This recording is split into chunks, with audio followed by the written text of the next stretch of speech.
Welcome welcome welcome everyone. Good evening. शाम का time, नया सब्जेक्ट। ये पूरा सब्जेक्ट जो मैक्रो इकोनॉमिक्स है, ये पहली बार आपके सीए फाउंडेशन करिकुलम में इंट्रोड्यूस किया गया है आफ्टर 2018। तो मतलब सर पहले भी था, हाँ हम तो पढ़ रखे थे। मतलब जब हमारे टाइम पे सीपीटी बोल के ऑप्शन था, उस समय हमारा मैक्रो इकोनॉमिक्स था, माइक्रो मैक्रो दोनों ही था। और तब हम लोग पढ़ाई करते थे ऑलरेडी ये सब चैप्टर्स, बस कम चैप्टर्स थे क्योंकि हमारा 25 नंबर का था। फिर उसके बाद उन्होंने जैसे जैसे आगे बढ़ा, 2018 में सिलेबस चेंज किया और उसमें उन्होंने मैक्रो इकोनॉमिक्स को सीए इंटर में पटक दिया।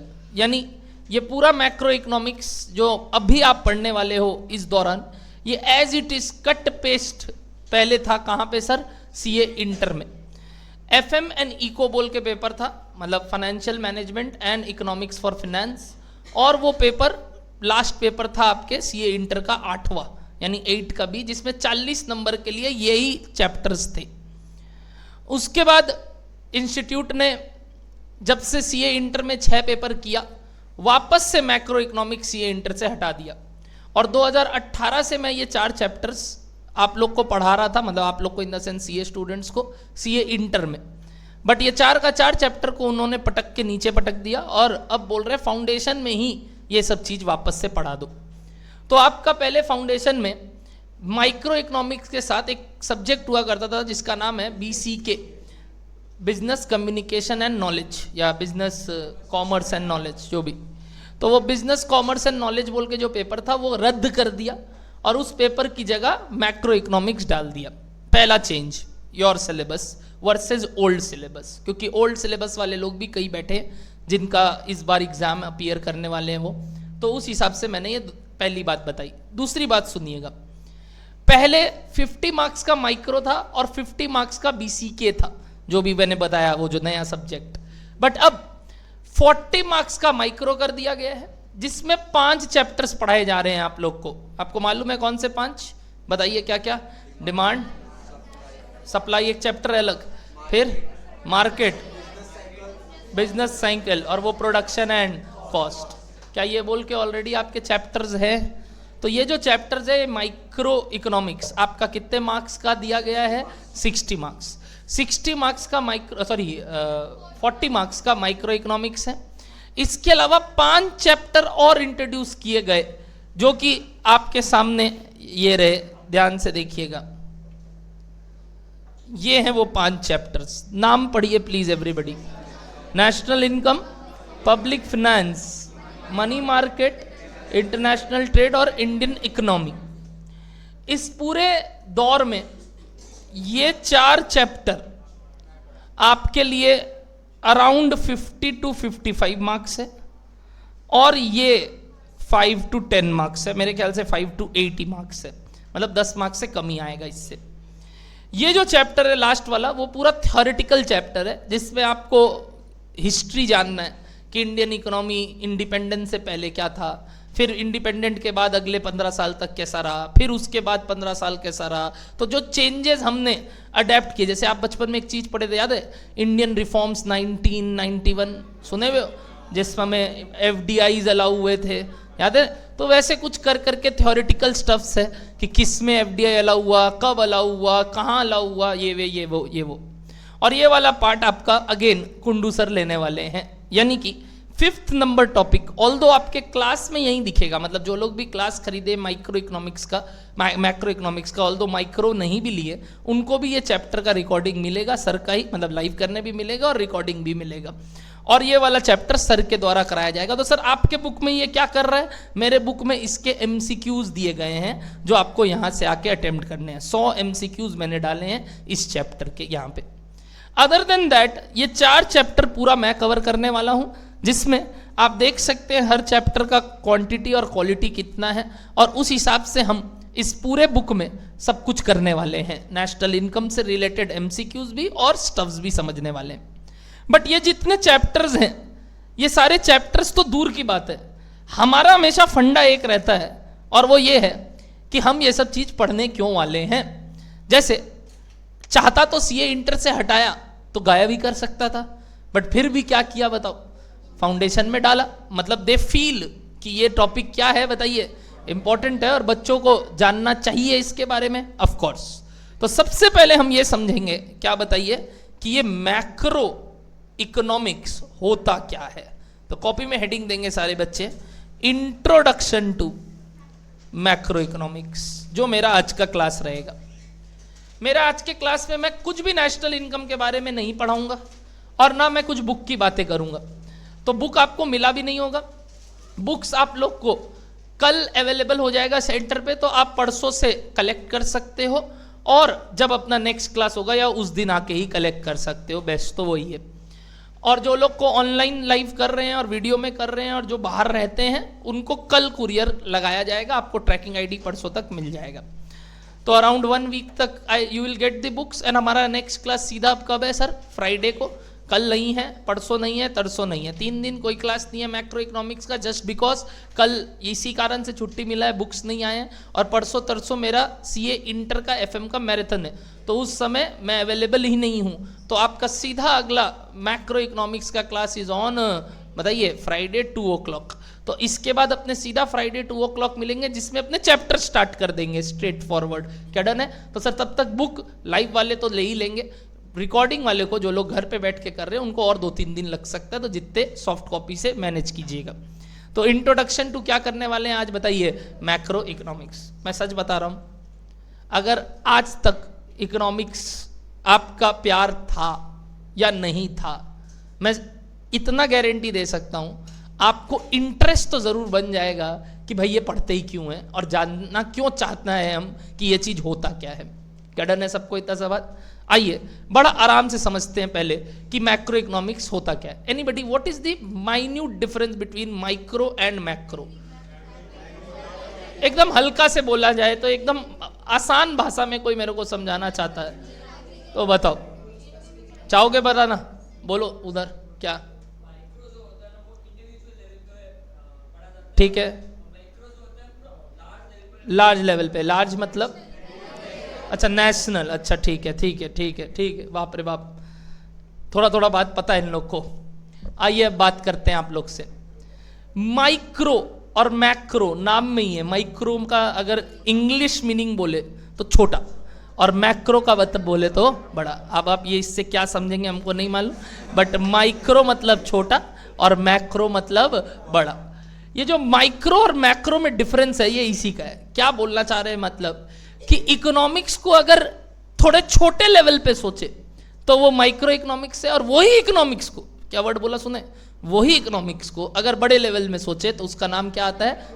सर क्या डिफरेंस हुआ बताइए एकदम साधारण भाषा में। अगर आपने कभी ये ग्राफ देखा है जहां आप एक्स एक्सिस पे क्या नापते थे बताइए, और वाई एक्सिस पे क्या प्राइस, आदत था आपका ये, तो आप एक ग्राफ बनाते थे कुछ ऐसा। क्या बुलाते थे इस ग्राफ को, बता सकते हो? ये क्या डिमांड कर्व बोलते थे क्या इसको? डाउनवर्ड स्लोपिंग रेक्टेंगुलर हाइपरबोला, छोड़ो। और ऐसा एक लाइन बनाते थे जिसको क्या बुलाते थे? Supply curve. याद आ रहा है? माइक्रो का बात कर रहा हूं। क्वांटिटी में क्या लिखते थे बताओ आप? मतलब क्या क्वांटिटी किसका लेते थे, मेरा मतलब कोई भी कॉमोडिटी का, करेक्ट एवरीबॉडी? कोई भी एक कॉमोडिटी का, ज्यादा सही वर्ड बोलूं तो कोई भी, या फिर कोई एक इंडिविजुअल का। क्या वर्ड बोले वापस सुने? कोई एक इंडिविजुअल आदमी का। ये जो इंडिविजुअल प्रोडक्ट और इंडिविजुअल ये क्या बोलो आदमी का, अगर मैं बात करूं पर्सन का, अगर हम इकोनॉमिक्स समझते हैं तो उसको हम कौन सा इकोनॉमिक्स बुलाते हैं बताइए? माइक्रो। तो मैक्रो में क्या हुआ सर? मैक्रो बोला अब एक एक कॉमोडिटी नहीं और एक एक आदमी नहीं, हमको सारे कॉमोडिटी और सारे इंडिविजुअल्स का मिला के क्या ट्रेंड है वो समझाओ। क्योंकि हमको अब एक आदमी या एक कॉमोडिटी का इकोनॉमिक्स नहीं समझना है, हमें सारे कॉमोडिटीज और सारे इंडिविजुअल्स का कैलकुलेशन समझना है। तो इस इकोनॉमिक्स को एक लेवल ऊपर लेके गया जिसको क्या बुलाया गया बताओ? Macro economics.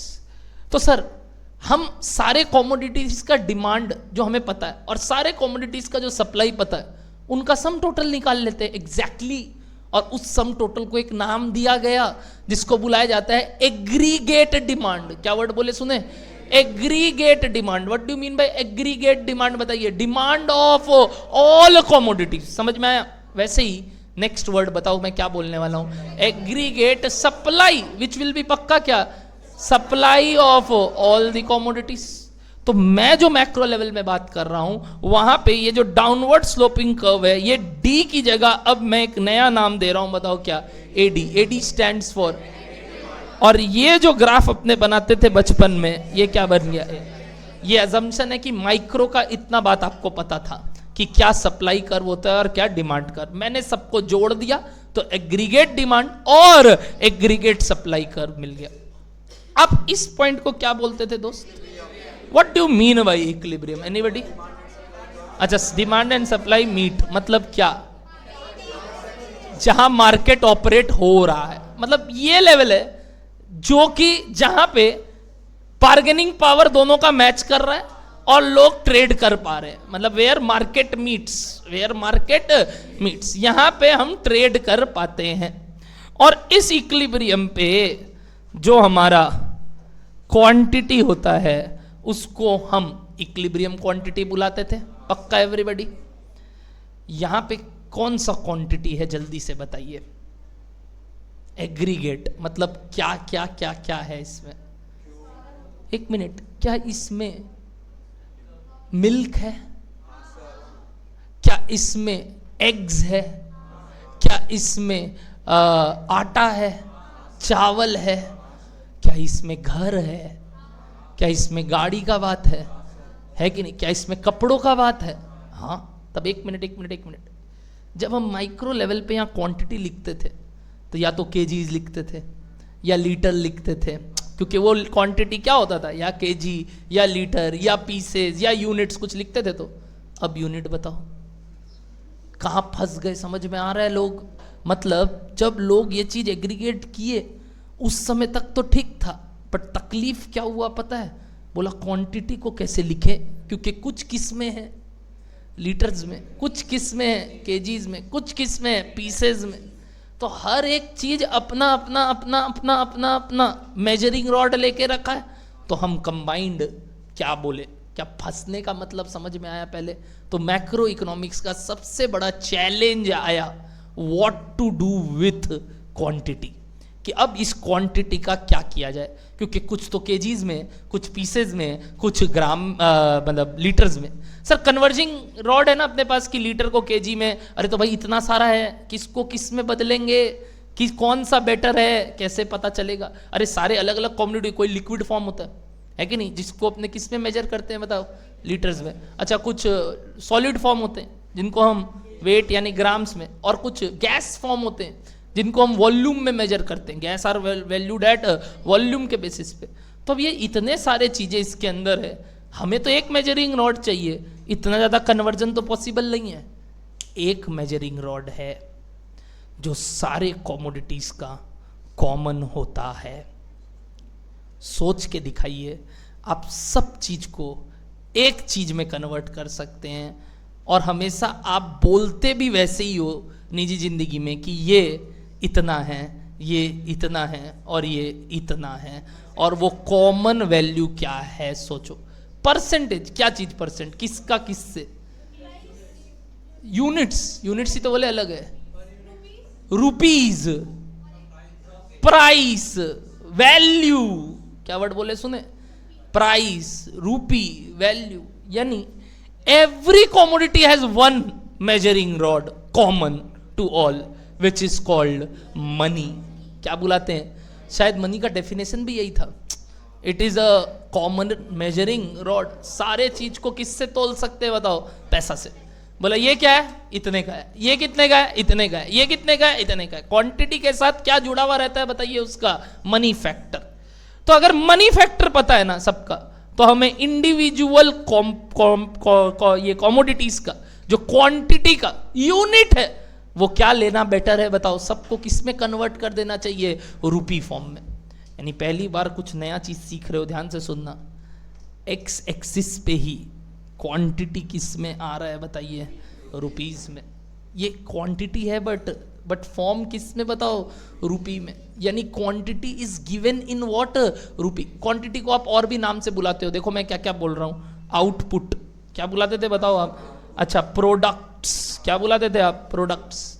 क्या ये आउटपुट और प्रोडक्ट्स को हम इस बार किस में मेजर कर रहे हैं, रुपी में। क्यों रुपी में सर, कारण इन सब का एक ही कॉमन रॉड है विच इज व्हाट बताइए, रुपी। अब जब ये रुपी में आ जाता है तो जहां ये इक्विलिब्रियम सेट हो रहा है उस इक्विलिब्रियम पे हमारा दुनिया चल रहा है, और उस दुनिया जो चल रहा है उसमें जो हम क्वांटिटी प्रोड्यूस कर रहे हैं उनको हम नेशनल इनकम बोलते हैं। सबसे खास बात, इनकम क्यों बुलाया जाता है आज समझ में आया, है तो नेशनल इनकम नहीं, this is national output, this is national product, but since it is valued in rupee it is also called national income. हिसाब से this is not national income. जैसे आप निजी जिंदगी में आज तक ये वर्ड सुने हो, भले ही मीनिंग नहीं जानते हो, जीडीपी सुने हो, देश का जीडीपी इतना। अच्छा इस जीडीपी में जी और एन जो छोड़ो, हमको भरोसा नहीं है आप लोग को आता है, पी का मतलब सिर्फ सोचो, प्रोडक्ट। प्रोडक्ट मतलब वही चीज, आउटपुट। तो सर देखा जाए तो नेशनल इनकम्स में क्या वर्ड आता है, प्रोडक्ट, आउटपुट, बट फिर भी उसको बुलाते क्या है, national income. Why the word income, because we are measuring it in rupees. इसीलिए आप देश का नेशनल इनकम, जो कि क्या बता रहा है पता है, हमारा देश कितना आउटपुट जनरेट कर रहा है, वो अगर गूगल करोगे वो किस में बताएगा आपको, बताओ, रुपीस में। जैसे अभी जस्ट जो अपना साल बीता, अगर उसका डेटा आ चुका है, अभी तक तो नहीं निकला होगा, लास्ट ईयर का ही आएगा, जीडीपी ऑफ इंडिया 2024 का डेटा तो नहीं आना चाहिए, वो पिछले साल का ही देगा। कितना दिख रहा है बताइए तो, और वो भी किस में दिख रहा है बताओ तो, यूएस डॉलर दिखा आपको कितना, 4112 यूएस बिलियन डॉलर। बिलियन मतलब समझते हो, पहली बात बुड़बक लोग, कभी देखे हो बिलियन का कितने जीरो होते हैं बिलियन में, अच्छा कितने जीरोज होते हैं बिलियन में, ये पता है किनको, इनको पता है कितने जीरोज होते हैं बिलियन में, बिलियन में कितने जीरोज होते हैं पूछ रहा हूं, हाथ ऊपर जिनको जिनको पता है, बिलियंस में कितने जीरोज होते हैं। हे भगवान, मैक्रो, अरे बड़ा बड़ा बात करेंगे अब वो लाख 2 लाख 3 लाख नहीं, अब बिलियंस मिलियंस का बात हो। हे भगवान, हे प्रभु उठा ले।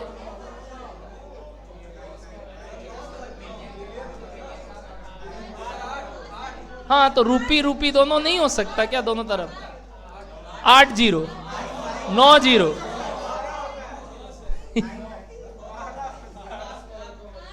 सुनो एक इंटरेस्टिंग सा फैक्ट और बताता हूं इकोनॉमिक्स को लेके, you will love the fact, अगर आप ये जानना चाहते हो तो सुनना। इंडिया में सबसे लोएस्ट डिनोमिनेशन, जब आप बुक्स में सम्स करते हो, कॉमा कहां आता है बताओ, कितने जीरो के बाद। जनरली जब तक 1000 में पहुंचते हैं तब अपने कॉमा देना चालू करते हैं, है कि नहीं, पक्का ध्यान देते हो आप। मतलब इंडिया में बोला जाता है कि 1000 इज द फर्स्ट, मतलब होता है ना सबसे मिनिमम, यार 1000 के बाद कुछ लगाओ कि ये अब एक बड़ा नाम हो गया जिसको हम 1000 बोलते हैं। क्या बुलाते हैं बताओ, 1000, जिसको अपने शॉर्ट में के से डिनोट करते हैं। किससे डिनोट करते हैं, के से। 1K 2K 3K, मतलब 1000 का बात कर रहे हैं। तो बाहर ऐसा ही नियम चलता था, मतलब यूएस में भी डॉलर क्या बुलाया जाता है बताओ, $1000। तो $1000 जब बोल रहा है यूएस में, तो 1000 मतलब 1K ही चल रहा था यूएस में। उसके बाद बोला इकोनॉमी हमारा जो है ना डेवलप्ड, तो अब अगला सीधा जीरो आया था, सिंस 3 से हो रहा था कैलकुलेशन, तो वहां पे आगे भी किससे बात किया, 3 से। इंडियन वाला लोग का माथा खराब हो गया, बोला अगर 3 के बात करेंगे तो कुछ 5% लोग भी नहीं बचेंगे इंडिया में, जिन लोग का शायद उतना इनकम होगा। और उस वजह से since we were underdeveloped और डेवलपिंग इन नेचर, बोला कुछ गड़बड़ हो गया हमारे कैलकुलेशन में, हमें 3 के बाद नहीं जोड़ना चाहिए था, हमारा औकात नहीं है। एग्जैक्टली उस समय हमारा औकात नहीं है, तो हमारा डिनोमिनेशन लिखने का तरीका चेंज हुआ। बोला भाई 2 जीरो में आ जाओ, अपने 3-3 जीरो तक नहीं सकेंगे। तो अपने लोग क्या करने लगे, अगला रुपया अपने फिर जब जीरो लगाए तो 2 के बाद आने लग गया। बट वो लोग तो डेवलप्ड कंट्री है, वो अगला किसके बाद लगा रहे थे, 3 के बाद ही। अपने इसको एक नाम दे दिए नया ही, क्या, लैक्स, जबकि ऐसा कुछ होता नहीं था। ये इंडिया बनाया, मतलब इंडिया मतलब स्मॉल कंट्रीज जिन लोग का डेवलपिंग इन नेचर था। बट जो बाहर के डेवलप्ड नेशंस थे वो सीधा 1000 के बाद यानी के बाद बोलते हैं मिलियन। क्या बुलाते हैं बताइए, मिलियन, जिसमें कितने जीरो होते हैं बताइए, 6 जीरो। 1 मिलियन मीन्स कितना सर, 6 जीरो हो गया। अच्छा, अब अपने हिंदी में बोले तो 10 लाख। क्या बोलो, डन है बात? तो सोचो, अब दिमाग लगाओ, अगला डिनोमिनेशन इंडिया में क्या आया? लाख के बाद क्या होता है बड़ा, बताओ? करोड़। सीधा अगला नाम क्या है, करोड़। कैसे आया करोड़, बताओ? आता है, पता है कितना जीरो होता है? ये भगवान, करोड़ में कितना जीरो होता है ये भी नहीं।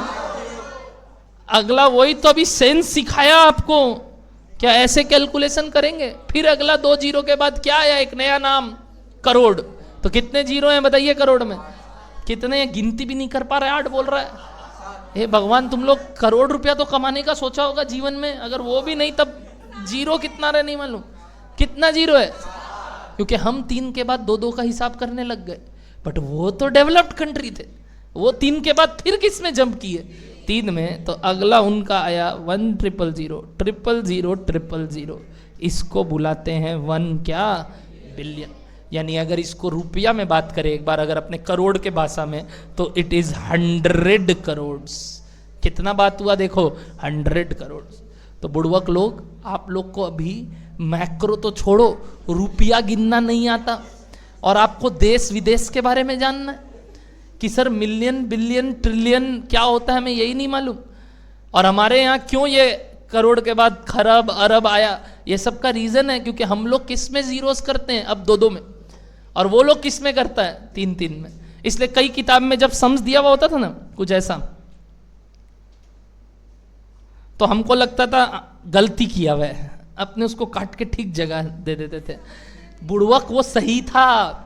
एक्चुअली इंस्टीट्यूट क्या करता है, जब कॉपी पेस्ट करता है सम्स, तो वो लोग कहाँ से करते हैं बताइए, US UK की किताब से। उसमें क्या करते हैं लोग, डॉलर जहाँ जहाँ आता है उसको किस में चेंज कर देते हैं, बट ये कॉमा वाला हिसाब चेंज करने का कोई तरीका नहीं है।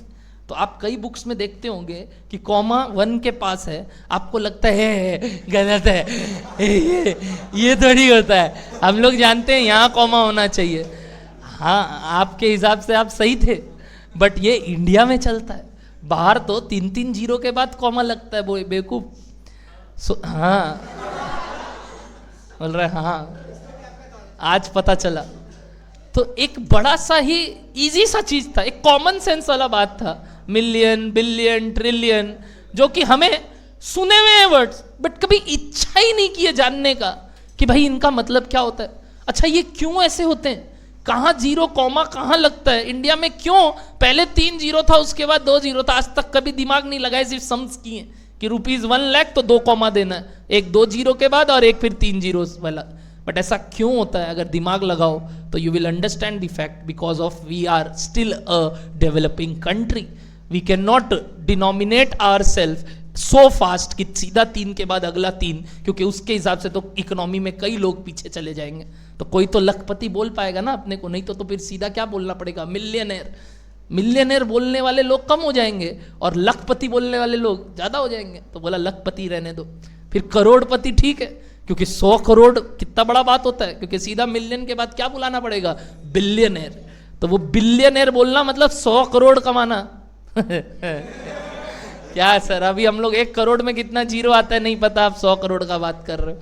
तो ये आप लोग का प्रॉब्लम है, ये आप लोग का प्रॉब्लम है, जिसके कारण आपको सिर्फ बुकिश लैंग्वेज ही अच्छा लगता है, आप लोग को कंसेप्ट समझ में नहीं आता। आप लोग कभी वो डीप में जाना ही नहीं चाहते कि बात क्या बोलना चाह रहा है, टॉपिक क्या सिखाना चाहता है।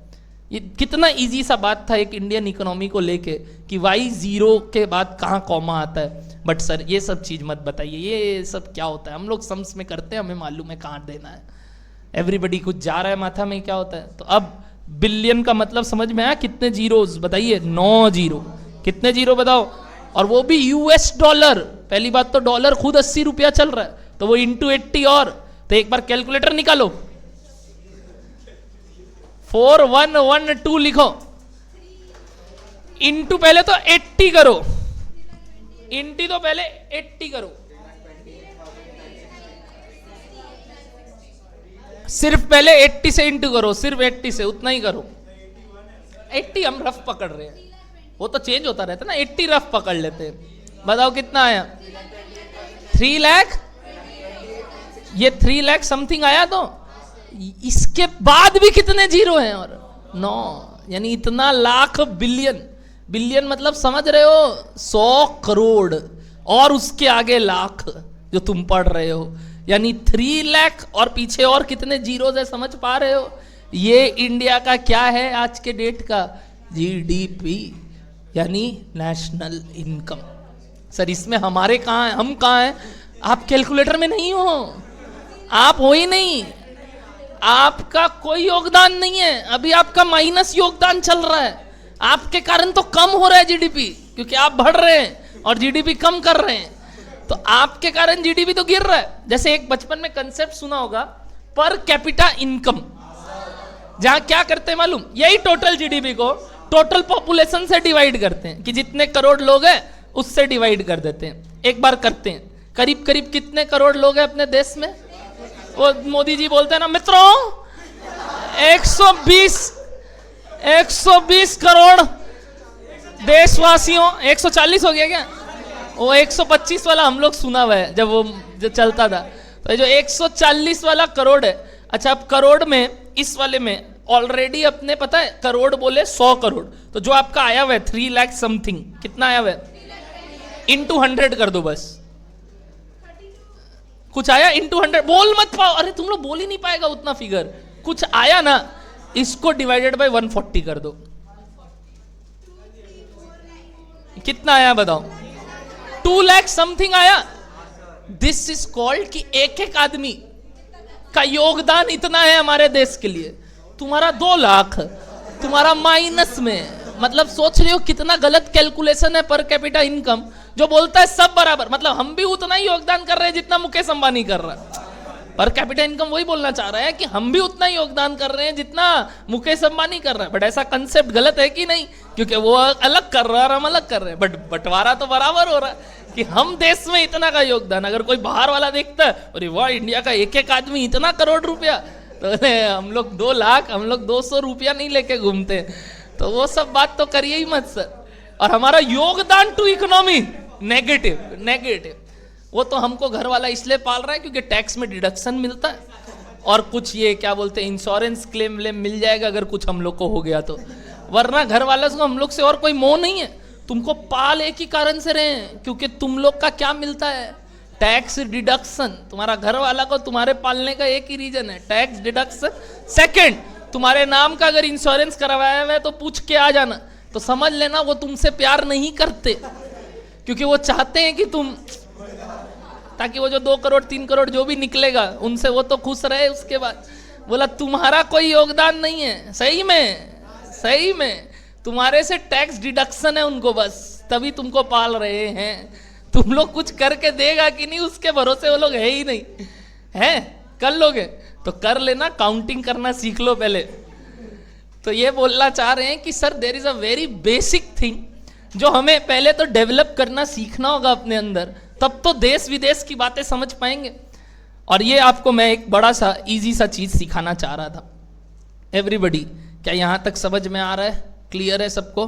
तो यहाँ पे हमने बात किया जहाँ इंडिया 5th नंबर पे आता है, आप देख सकते हैं सीरियल नंबर कितना दिख रहा है 5th, तो उससे ऊपर और 4 देश का जीडीपी है, तो India is the 5th largest country जो इसमें जीडीपी में काम कर रहे हैं, यानी इंडिया अब धीरे धीरे डेवलप्ड नेशन बन रहा है। तो सर वो डिनोमिनेशन चेंज कर देना चाहिए अपने लोग को, अब बहुत टाइम लगेगा ये सब चीज़ करने में, बहुत कैलकुलेशन इन्वॉल्व हो जाएगा, इसलिए उसको वैसे ही रहने देते हैं। बट हिसाब से अपने में भी अब कौन है बताओ? मिलियनेयर बिलियनेयर्स लोग हैं। आपको क्या लग रहा है हम लोग हैं कि नहीं मिलियनेयर बिलियनेयर्स? अरे हमसे पहले वो चाय वाला है डॉली बोला डन है, वड़ा पाव वाले लोग बन रहे हैं, हम लोग नहीं बन पा रहे हैं। बताओ डन है एवरीबडी? पहले बात समझ में आ रहा है नेशनल इनकम का? तो ये नेशनल इनकम वर्ड क्यों आया जबकि ये आउटपुट था? Because it is in rupees. जहां हम इक्विलिब्रियम पे है उसके टोटल क्वांटिटीज जो देश में हमारा प्रोड्यूस हो रहा है उसको हम क्या बुलाते हैं बताइए? National income. बोलो एवरीबॉडी, क्लियर है नेशनल इनकम का मतलब? तो नेशनल इनकम होता क्या है ये पहले समझ में आया। एग्रीगेट डिमांड और एग्रीगेट सप्लाई जहां मीट करता है, that level of quantity is called national income of any country. Why the word national income sir? Although it should be national output, because बताइए the outputs are measured in rupee, तो इसलिए इसको national income बुलाया गया, जबकि it should be national output और national product. और आगे जाके तो आप प्रोडक्ट ही वर्ड लिखते हो, जीडीपी, जिसका मतलब पी का मतलब क्या था? प्रोडक्ट। आप जी डी आई नहीं बोलते, जीडीपी बोलते हो, क्योंकि आप नेशनल इनकम नहीं, फिर आप प्रोडक्ट का बात करने लगते हो। बट इसको शॉर्ट में क्या बुलाया जाता है बताइए? National income. Hence our first chapter क्या? National income. क्या इंट्रोडक्शन समझ में आया? लिखो इस बात को नंबर 1, इंट्रोडक्शन में नंबर 1। खूब मजा आएगा नेशनल इनकम अब कैलकुलेट कैसे किया जाता है, कैसे सोचा जाता है। तब पहले बेस खड़ा कर लिए अपने लोग कि हाँ नेशनल इनकम होता क्या है। तैयार हैं सब? तो डायग्राम बनाएंगे सबको ये ऐसे ही।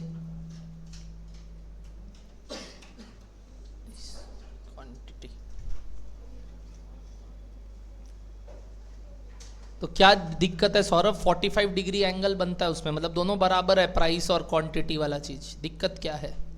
और प्राइस क्या होता है ना, कई बार अलग अलग लेवल पे होता है। जैसे आपने, फिर मैं बोल रहा हूँ, थोड़ा थोड़ा टर्म सुना हुआ होगा अगर इकोनॉमिक्स किया हुआ है तो, जैसे रियल जीडीपी, नॉमिनल जीडीपी, वो सब आएगा। तुम लोग मेरे पे छोड़ो ना इतना, तो हम तो तुम लोग को देख लिए, तुम लोग को मिलियन बिलियन कितना आता है, तो उसके बाद बात करेंगे ना, इतना क्यों सोचना। आइए बनाइए, हम तो पहले से जानते हैं, हम तो मैथ जब पढ़ा पा रहे हैं तो ठीक है, ये तो करा ही देंगे, कोई दिक्कत नहीं है, ये तो कुछ भी नहीं है। हमको गुंडू सर यही बोला, तुम कैसे पढ़ाता है इन लोग को, हमको बताना। ये लोग माइक्रो सुनता है, मतलब ये लोग माइक्रो का क्लास सुनता है, मतलब इन लोग को कुछ नहीं आता है। हम बोला हाँ कोई दिक्कत नहीं है, मैथ्स पढ़ा देते हैं, मतलब ये भी करा देंगे, चिंता मत कीजिए। बताइए यहाँ पे क्या आया? यहाँ टोटल क्या? Aggregate demand. फुल फॉर्म लिखेंगे आप, एडी नहीं लिखेंगे, बाद में एडी शॉर्ट में लिखेंगे। फुल फॉर्म बताइए क्या है? Aggregate demand. सिमिलरली वो जो अपवर्ड राइजिंग ग्राफ है, जिसको हम आज तक सप्लाई कर्व बोलते थे, अब वो क्या बन गया बताइए? Aggregate supply. Here AD is equals to AS, which is called equilibrium. इस इक्विलिब्रियम पॉइंट पे जो क्वांटिटी हम प्रोड्यूस करते हैं देश का, वो क्या बन जाता है बताइए? नेशनल। देश क्यों बोला सर? एग्रीगेट कर दिया ना आपने तो सारा कॉमोडिटी ले लिया, मान लो पूरे इंडिया का, तब फिर ये क्या हो गया? इंडिया का इनकम, यानी इंडिया का आउटपुट। तो बताइए इसको क्या नाम दिया गया? नेशनल आउटपुट और नेशनल प्रोडक्ट, और एक तीसरा नाम आया नेशनल इनकम। क्यों national income sir? Because every quantity has one measuring rod called रूपी। तो क्वांटिटी को किस में मेजर किया गया बताओ? रूपी। लो इजी स्टफ।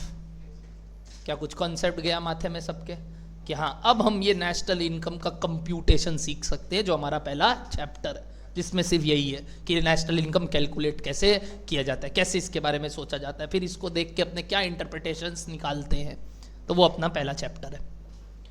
तो हम फर्स्ट चैप्टर जब नेक्स्ट क्लास स्टार्ट करेंगे, आपके बेस खड़ा कर दिए कि करने क्या वाले हैं उसमें। हर एक सब्जेक्ट का इंट्रोडक्शन मिलेगा आपको, ताकि आपको पहले समझ में आए कि पढ़ने क्यों है। क्या डन है? तो ये हो गया हमारा पहले चैप्टर के बारे में ज्ञान। पॉइंट नंबर 2, दूसरे चैप्टर के बारे में ज्ञान। याद है दूसरे चैप्टर्स का नाम मैंने दिखाया था थोड़ा देर पहले? पब्लिक फाइनेंस, और एक था मनी मार्केट, और एक और है इंटरनेशनल ट्रेड। आइए अब बाकी दोनों के बारे में, तीनों के बारे में बात करते हैं। इंटरेस्टिंग है, वापस से सुनिएगा। अब मैं बना रहा हूं आपके साथ अगेन एक्स एक्सिस और एक वाई एक्सिस, बट इस बार देखना कहां पे क्या ले रहा हूं।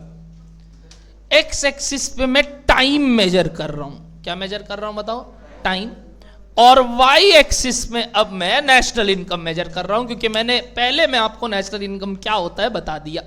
तो प्लीज एवरीबॉडी ये बनाएंगे, टाइम और नेशनल इनकम। टाइम मतलब समय, वही 2020, 2021, 2022, 2023, 2024,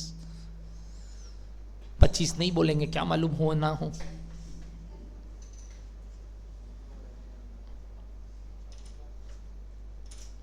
बोलो डन है। नेशनल इनकम और टाइम। आप बताओ बस विथ टाइम आप क्या चाहते हो?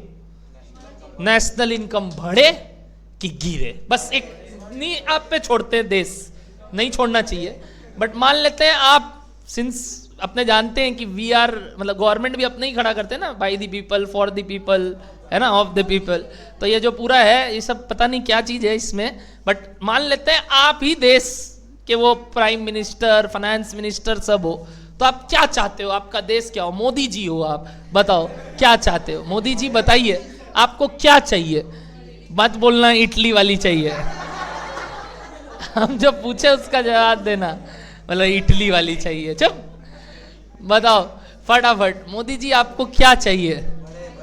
बढ़े क्या? अच्छा, नेशनल इनकम देश का बढ़े। तो देखो मैं बढ़ा रहा हूं, अच्छा लगे तो बताना।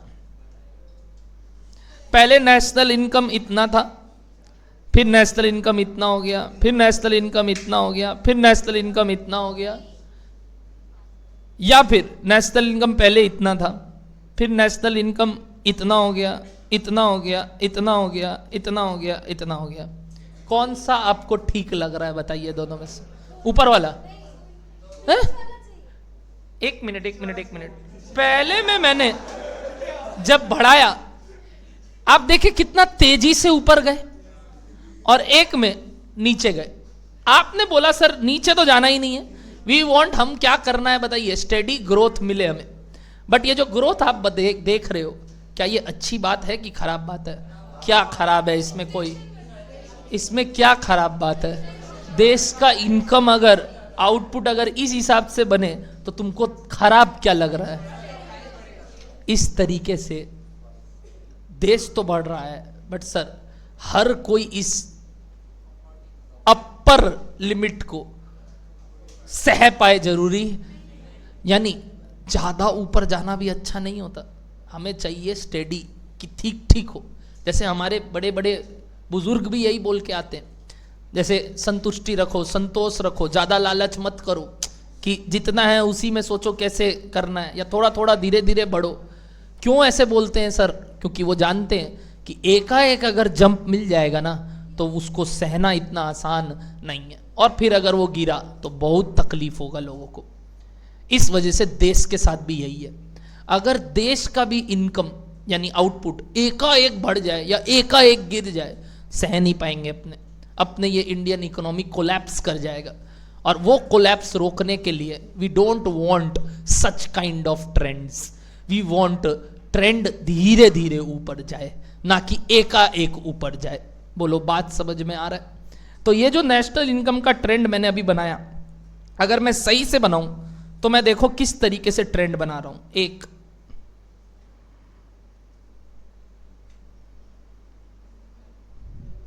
और एक, इन दोनों में तुम कौन सा ट्रेंड चाहते हो, ब्लू की red? Just giving you a simple example to make you understand. आप कौन सा ट्रेंड चाहते हो नेशनल इनकम के साथ? बताइए। Red, why not blue? Blue में क्या हो रहा है बताइए सर? बहुत ज्यादा फ्लक्चुएशन है, और रेड में कम फ्लक्चुएशन है।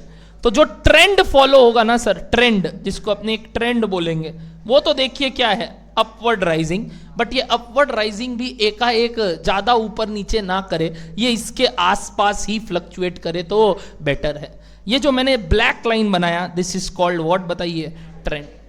और ये जो लाइंस अपने करते हैं जिसमें national income time to time change होता है, इसको हम बोलते हैं हमारे देश का बिजनेस का साइकिल। आप लोग, कई लोग वर्ड बोल भी पा रहे थे, बट मैं बोल रहा हूं मैंने रटवाना नहीं है, आप लोग पढ़ चुके हो इसको। क्या बोलते हैं इसको पता है? Business cycle. साइकिल मतलब टाइम के साथ साथ बिजनेस किस हिसाब से फ्लक्चुएट कर रहा है। आप प्रोडक्ट के साथ भी ये करते हो, अपनी निजी जिंदगी के साथ भी यही करते हो। दिखाऊं अपना निजी जिंदगी? सुनिए, ये जो सबसे पहले ऊपर जाने वाला बात है, इसको क्या बुलाते हैं आपको मालूम है? ये ऊपर जाने को क्या बुलाते हैं? इसको बोलते हैं एक्सपेंशन। सुनना ध्यान से, क्या बुलाते हैं बताइए? ये जो पहुंच गए अपने चोटी पे, इसको बोलते हैं पीक, कि हम अपना पीक पे पहुंच चुके।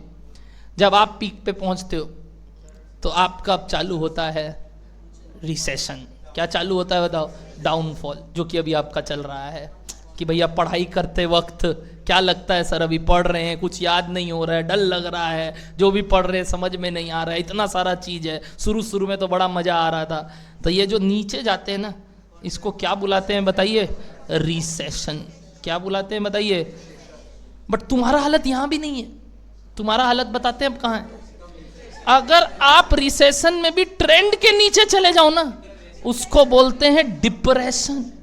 कि Indian economy is in depression. Recession तो दूर का बात है, इंडियन इकोनॉमी इज इन, आप तो यहां भी नहीं हो, आप यहां हो, जिसको बोलते हैं खाई, कि अब गिर चुके हैं, जिसका मतलब है ट्रफ। क्या बुलाते हैं इसको? ट्रफ, खाई। अब यहां से एक मसीहा आता है और आपको निकालता है, और उसको स्टेज को हम बोलते हैं कि हम वापस से रिकवरी करवा रहे हैं। सर बहुत हो गया ऐसे, मतलब था ना सर, वापस से ठीक करो हम लोग को। और फिर वापस ट्रेंड ऊपर जाने से क्या आता है? ये सर तैयारी सॉलिड चल रही है, फिर ये। क्या ये जीवन का ही दौर है? कभी ये कभी ये। तो ये जीवन क्या, ये सब चीज के साथ है सर। तो this is not a business cycle, this is a life cycle, everything is this. तो ये बिजनेस के साथ भी होता है, ये हमारे साथ भी होता है। और इसमें किसको क्या बुलाते हैं, नाम याद रखना आसान था क्या बताइए? पहला वाला स्टेज एक्सपेंशन, फिर कहाँ पहुंच गए थे? पीक। फिर अच्छा, रिसेशन मतलब सीधा ही गिर नहीं गए, अभी गिरे हैं, अभी भी संभलने का था, बट और गिर गए तो डिप्रेशन में जा चुके हैं। डिस्पर्जन नहीं, डिप्रेशन बोल रहा है, डिप्रेशन नहीं, डिस्पर्जन में चले। हमें डिस्पर्जन हो गया है, डिप्रेशन। नीचे उसके बाद कहाँ पहुंच गए बताइए? टर्फ, खाई, जहां आपका हालत है अभी, और उस खाई से उठाना वापस क्या बुलाते हैं बताइए? रिकवरी। फिर उसको अगर ट्रेंड को क्रॉस कर जाता है तो मतलब हम एक्सटेंशन, एंड सो ऑन। और ये स्टेज चलता रहता है। हम कौन सा स्टेज चाहते हैं? ये ऊपर नीचे हो? हाँ हो, ऊपर भी जाए और नीचे भी जाए, बट क्या इतना तेजी से जाए कि हौले हौले जाए? ये हौले हौले वर्ड बहुत इंपॉर्टेंट है। ये हौले हौले वर्ड बहुत इंपॉर्टेंट है। क्यों? वी डोंट वांट इतना डाइवर्जेंस या डेविएशंस, वी वांट हौले हौले बढ़े और हौले हौले गिरे, जिसको बोलते हैं कि बिजनेस साइकिल जितना हो सके स्मूथ हो। क्या वर्ड बोले सुने? जितना हो सके स्मूथ हो, ज्यादा ऊपर नीचे ना देखे, एक स्मूथनेस के साथ बढ़ता रहे। तो we want business cycle to be, बताइए क्या? स्मूदन। अब बात कहां आता है सर? तो नेशनल इनकम किस हिसाब से चलता है? ब्लू लाइन, ब्लैक लाइन की रेड लाइन। अगर हम पे छोड़ दिया जाए, हम पे मतलब मैं भी ले रहा हूं ऐसे, ये लो, मैं अपने आप को भी ले रहा हूं, अरे नहीं, हम पे छोड़ दिया जाए तो नेशनल इनकम यानी मार्केट पे छोड़ दिया जाए, एग्रीगेट डिमांड और aggregate supply which is affected by market, अगर यही छोड़ दे तो it can face many fluctuation. हो सकता है अचानक से मार्केट क्या देखे, बहुत ज्यादा तेजी या बहुत ज्यादा मंदी। सुने हो ये वर्ड, तेजी और मंदी? जैसे शेयर मार्केट में सुनते हैं ना, तेजी चल रहा है, मंदी चल रहा है। अच्छा, आपको मालूम है शेयर मार्केट में भी जब तेजी मंदी चलता है तो कई बार सर्किट लगाया जाता है। सर्किट मतलब क्या होता है मालूम? ज्यादा तेज बढ़ जाता है तो लोग कंट्रोल करने के लिए उसका एक बॉडी बनाया हुआ है जिसका नाम है SEBI, security exchange board of India. ये लोग क्या करते हैं? ये लोग देखते हैं, नजर रखते हैं किस पे? शेयर मार्केट में, कि ज्यादा उतार चढ़ाव भी ठीक नहीं है देश के लिए, ज्यादा बढ़ना भी खराब है और ज्यादा गिरना भी। जैसे अगर 10% से मार्केट चेंज हो जाता है ना कभी मार्केट, तो मार्केट को 15 मिनट के लिए बंद करना पड़ेगा, कंपलसरी है, जिसको बोलते हैं सर्किट लग गया। क्या लग गया बताओ? सर्किट लगने से क्या होता है? एक बार के लिए सब चीज लाइट वाइट बंद हो जाता है ना, तो सर्किट लग गया। तो सर्किट लग गया तो अपने एक बार के लिए धंधा बंद, मतलब शेयर मार्केट बंद। फिर सेकंड सर्किट लगता है, अगर क्या हो जाए मार्केट 20% से गिर गया तो मार्केट इमीडिएटली बंद, अब मार्केट वापस नहीं खुलेगा। तो ये जो किया जा रहा है, ये क्यों किया जा रहा है? क्योंकि इतना ज्यादा चेंज, वॉलेटिलिटी 10% से 20% अगर मार्केट चेंज होता है तो इट इज वेरी मच मतलब ट्रेजिक, क्योंकि लोग गरीब के गरीब या अमीर के अमीर, इतने सुसाइड्स होंगे और इतने लोग फक्कड़ हो जाएंगे कि कोई भरोसा नहीं है। तो उस वजह से इस चीज को कंट्रोल में किया जाता है। Same Indian economy, Indian output अगर हम जैसे लोगों पे यानी मार्केट पे छोड़ दिया जाए तो इट कैन सी व्हाट, बताइए, ह्यूज फ्लक्चुएशंस। तो सर टाइम टू टाइम इस मार्केट को कंट्रोल करना पड़ेगा, नहीं तो बहुत दिक्कत हो जाएगा। अब कंट्रोल करने के लिए दो पार्टी बनाए गए, एक गवर्नमेंट, दूसरा आरबीआई, जो बोलते हैं कि एक जन देखेगा सारा फाइनेंशियल रिलेटेड बातें और एक देखेगा सारा मॉनेटरी रिलेटेड बातें। फाइनेंस मतलब फिस्कल रिलेटेड बातें और मॉनेटरी मतलब मनी रिलेटेड बातें। दो बॉडी बनाया गया जिसमें एक बॉडी जितने भी फिस्कल रिलेटेड चेंजेस अगर हो रहे हैं उसको यूज करने के लिए कि भाई वो ठीक से चले तो वो बना, और एक बॉडी बना मॉनेटरी। पहले वाला बॉडी का नाम है गवर्नमेंट। तो गवर्नमेंट क्या करता है, जब भी कुछ ये उतार चढ़ाव ज्यादा होता है, he can use some instruments, सुनना वर्ड्स, क्या बोले, इंस्ट्रूमेंट्स, मतलब कोई हथियार, कुछ टूल जिससे वो क्या कर सकते हैं, इन फ्लक्चुएशंस को कंट्रोल, जिनको बुलाते हैं फिस्कल पॉलिसीज। क्या बुलाते हैं बताइए, which are issued and implemented by dash government. Government ही बनाता है और गवर्नमेंट ही इंप्लीमेंट करता है। ये पूरा का पूरा हक सिर्फ किसका है बताइए, गवर्नमेंट का। सिमिलरली और भी एक तरीका है इसको कंट्रोल करने का जिसका हक दे के रखे हैं हम इंडिया के या कोई भी देश के सेंट्रल बैंक को। किसको बताओ, अपने देश का सेंट्रल बैंक कौन है sir, reserve bank of India. वैसे अलग अलग का अलग अलग है, तो correct word should be not RBI, the correct word should be central bank. But ठीक है, अपने कनेक्ट ज्यादा आरबीआई वर्ड से करते हैं तो मैंने पहले आरबीआई वर्ड बोला, बट अब करेक्ट वर्ड क्या है, सेंट्रल बैंक। तो देश के सेंट्रल बैंक को क्या पावर दिया गया बताओ, यही चीज को कंट्रोल करने का, by using some again instruments called monetary policy, जिसके कारण अगर देश में क्या हो बताओ, huge fluctuation, to control it, to smoothen it, क्या कर सकते हैं हम, टाइम टू टाइम ये पॉलिसीज लागू कर सकते हैं। जैसे आप सुनते होंगे रेपो रेट डिक्रीज्ड बाई इतना %, बैंक का आ गया नोटिस कि इतना मिनिमम इंटरेस्ट रेट होगा, सीआरआर ये होगा। क्या ये सब नोटिस सुनते, अच्छा सुना सुना लग रहा है हमको, मतलब तो तुम लोग को क्या बोल रहे हो, ये सब हमको पता है क्या कितना आता है कितना नहीं, हम वो सब बात ही नहीं कर रहे हैं। यहाँ कई लोग हैं जिनका इकोनॉमिक्स में 100 या 99 आया हुआ है 11-12 में, या आएगा, वो पीछे बैठे हैं आएगा, बट उनको भी मैं अगर पूछूंगा ना तो खत्म पक्कड़ हो जाएंगे। अच्छा सुना हुआ है रेपो वर्ड, कितने लोग सुने हुए हाथ ऊपर, रेपो रेट, रेपो रेट सुना हुआ है एनीबडी, 90 के ऊपर इकोनॉमिक्स में आया हुआ है पहले, है तेरा आया है, जब कोविड में दिया था चीटिंग। अच्छा ठीक है बाबू, आप 12th दिए हैं ना अभी, रेपो वर्ड सुने थे, सही बताना, बस बताना, आंसर मत देना। रेपो का फुल फॉर्म पता है? ये क्या होता है, what is this, what is this full form? Repo means repo, मेरा रेपो इतना ही है सर कि हम रेपो जानते हैं। अब रेपो का फुल फॉर्म ये सब मत पूछिए। एनीबडी इन दिस क्लास जो रेपो का फुल फॉर्म बोल सकता है, हाथ ऊपर करेंगे। रेपो का भी फुल फॉर्म होता है, हैं? बर्बाद हो गए सर हम लोग, बर्बाद। हम लोग सुने हुए हैं रेपो, बट आज तक जानने का कोशिश नहीं किए रेपो का मतलब क्या होता है। अच्छा मीनिंग पता है उसको, मैंने उससे मीनिंग नहीं पूछा, मैंने उससे फुल फॉर्म पूछा। चल अब मीनिंग बता तू पहले, किसको लोन देता है? अच्छा क्या होता है, कमर्शियल बैंक जैसे अपने बच्चे, कई बार क्या हो जाते हैं बेचारे लोग के पास पैसा नहीं रहता, तो वो लोग क्या बोलते हैं मालूम, पापा पापा। और पापा कौन है सबका, आरबीआई। सारे बैंकों का पापा कौन है, आरबीआई। पापा पापा पैसे चाहिए, पापा बोलता है होगा तू मेरा औलाद, बट ब्याज तो तेरे से भी लेंगे। बोला ब्याज लेंगे सर? बोला हाँ ब्याज लेंगे पापा। तो बोला पापा अगर ब्याज लेंगे, और इवन मैं बता दूं, जब Navneet Mundra and Avinash Sancheti started his career, their career in 2016 March 2007, we took loan of rupees 1.5 lakhs each from our father at an interest rate of 6.5%. I am not joking. मेरा बाप मेरे को पैसा दिया एक ही कंडीशन पे कि तू मेरा बेटा है तो इंटरेस्ट थोड़ा कम लगेगा, कम से कम मेरा है तो इंटरेस्ट थोड़ा कम लगेगा। बट उस दिन धंधा सीखे हम लोग, 3 महीने के अंदर अंदर वो पागल हो गए थे कि पैसा वापस चुकाना नहीं तो ब्याज लग रहा है। 3 months our first batch we collected the money and we got lump sum amount, जिससे हमारा खर्चा भी निकल गया और वो भी हो गया, और सब इन्वेस्टमेंट जो हमने करना था कर दिए थे।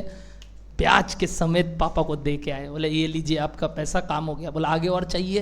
बोला अब खुद कर लेंगे, अब खुद कर लेंगे, चिंता मत करिए, अब जो आएगा उसको इन्वेस्ट ही करना है बिजनेस में। उस दिन के बाद से दिए, लिए तो नहीं है, दिए ही हैं सिर्फ। तो वो जो चीज सीखे ना कि खुद का पैसा भी कमाना कितना मस्त चीज है, वो आप समझोगे जब आप भी रियल लाइफ में फील करोगे मनी का फैक्टर। बहुत इंपॉर्टेंट है कि कैसे पैसा कमाया जाता है। और वो 1.5 लाख लगा था, क्या ही बात है पापा, 1.5 लाख तो दे ही सकते हैं, छोटा सा इन्वेस्टमेंट है। बट जैसी ब्याज का बात आया, चुभा उस दिन तो बहुत, कि अरे ब्याज, हम आपका खुद का ब्याज है, हम तो आप ही का ब्याज है, आप हमसे ही ब्याज ले रहे हो, आप तो प्रिंसिपल हो, हम ही तो ब्याज हैं। तो हम तो दादी के पास गया, देखो प्रिंसिपल हमसे ब्याज मांग रहा है। बोल रहा है हमको नहीं मतलब, पैसा तो देना होगा पापा को भी। कम लगाए इंटरेस्ट रेट, जितना बाजार में देते हैं उससे, बट इंटरेस्ट रेट जरूर लगाए। Same with Avinash sir. तो जब ऐसा चीज हुआ ना, तो हम लोग को फील हुआ कि नहीं भाई, धंधा करना और संभालना कितना इंपॉर्टेंट है। वरना तो क्या ही था 1.5 लाख लेना, लोन तो कोई देता नहीं, क्या चेहरा देख के थोड़ी देता, ओ तब तो और मारता। तो लोन तो मिलने वाला था नहीं, कुछ करते नहीं थे। तो जो भी है सब, पहला आदमी एक ही मिला पैसा का मांगने वाला, वो था पापा। वो भी ब्याज मांग लिया, तब तो खत्म। क्या तुम लोग को तो देगा नहीं, हम तो बोल रहे हैं, तुम लोग को तो रख के रखा है कि बच रहा है पैसा। जिस दिन मौका मिला सटैक। सुनना मेरा बात, अभी क्या डिस्कशन चल रहा था अपना कि ये रेपो वर्ड में क्या मतलब हुआ, पहले ये समझे कि जब कमर्शियल बैंक्स, क्या हुआ सर, थोड़ा तंगी हुआ उनका, तो वो अपने पापा के पास गए और उनके बदले क्या मांगे बताइए, उनसे बोले थोड़ा पैसा दे दो। तो जब वो आरबीआई से कुछ पैसा लेते हैं, आरबीआई उनसे क्या चार्ज करता है, इंटरेस्ट। मतलब जब आप पैसा वापस दोगे तो आपको इंटरेस्ट के साथ, वो जो इंटरेस्ट रेट होता है that is called repo rate. मेरा सवाल ये नहीं था, मेरा सवाल था इसको रेपो क्यों बुलाते हैं, और उसके लिए 3 आदमी यहाँ हाथ ऊपर किए थे। वापस हाथ ऊपर करना, रेपो का फुल फॉर्म जानने वाले। अच्छा अब 2 हो गए, पहले 3 थे। अच्छा एक मिनट दीदी बताओ।